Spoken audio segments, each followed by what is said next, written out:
हम सभी को सुख की तलाश है। एक विचार करें कि सुख की तलाश क्यों है। सुख की तलाश इसलिए है कि हम सुख स्वरूप ही हैं। सुख हमारी रियल नेचर है, सुख हमारा स्वरूप है। लेकिन हम इस असलियत को भूल गए हैं। हमने अपने आप को जो हम वास्तव में हैं वो ना मानकर जो हम नहीं हैं उसको अपना आप मान लिया। दो का जोड़ा है ये जीवन। इसमें एक है शरीर और दूसरी है आत्मा, और हमने शरीर को अपना आप मान लिया और आत्मा को अपने से अलग मान लिया। ये है हमारी गलती। इसको कहते हैं मूल की भूल।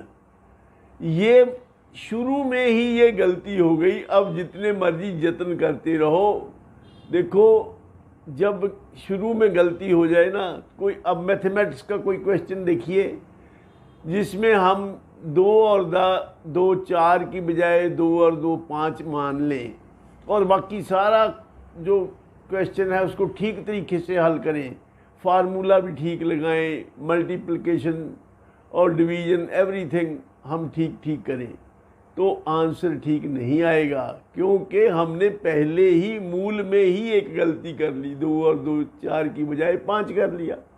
इसी प्रकार हमने मूल में ही एक भूल कर ली कि हमने अपने आप को ठीक समझा ही नहीं।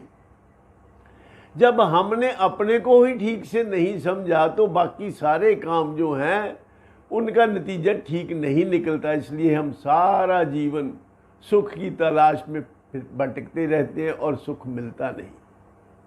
और जो हम स्वयं सुख हैं उधर हम अपना ध्यान करते नहीं।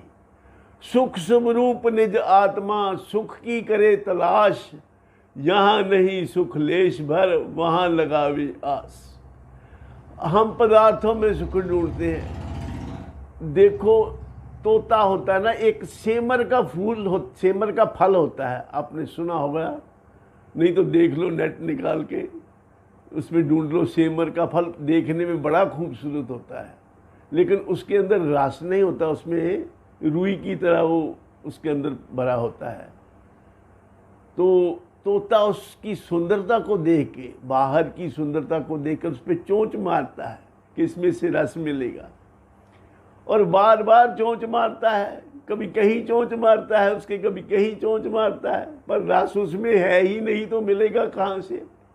ऐसे ही हम भी कभी किसी पदार्थ से सुख ढूंढते हैं, कभी किसी पदार्थ से सुख ढूंढते हैं। जब पदार्थ, प्राणी और सिचुएशंस में, परिस्थितियों में the word of the object is deprived of this सुख, सुख उसमें है नहीं बाहर की चीज़ों में, सुख तो अंदर है, हम ढूंढते बाहर हैं।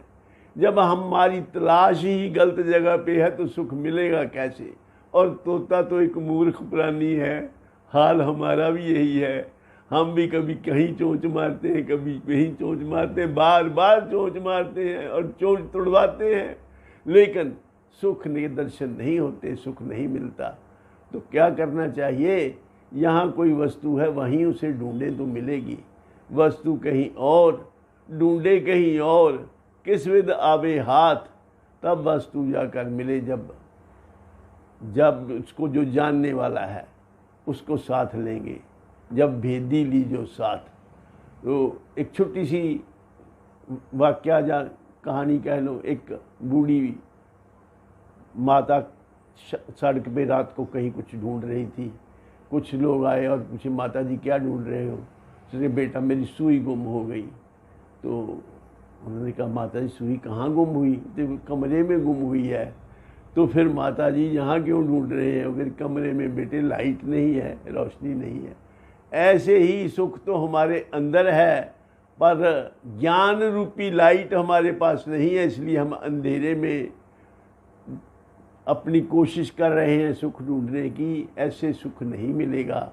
सुख तो अंदर जाने से मिलेगा। टर्न इनसाइड, अंदर जाने की कला सीख लीजिए। जो इस रास्ते पे चले हैं उनके साथ, उन उनके साथ मेल मिलाप कीजिए, उनसे पूछिए, उनकी शरण में जाइए, उनसे समझिए। वो है सतपुरुष, वो है महात्मा लोग, वो है संत जो इस टेरेन पे चले हुए हैं। और उनके पास जाओगे तो वो आपको ठीक ठीक तरीका सुखी रहने का बताएंगे। अंतर्मुखी सदा सुखी। इन्हीं बातों से मैं अपनी वाणी को विश्राम देता हूँ और आप सबके कल्याण की कामना करता हूँ। आप भी जीवन में सुखी रहें, क्योंकि दुख का कारण सदा से ही अज्ञान रहा है। अज्ञान का नाश करने से आप हमेशा के लिए सुखी हो सकते हैं। सर्वे भवन्तु सुखिनः, सर्वे सन्तु निरामया, सर्वे भद्राणि पश्यन्तु, मा कश्चित् दुःखभाग् भवेत्। ओम शांति शांति शांति।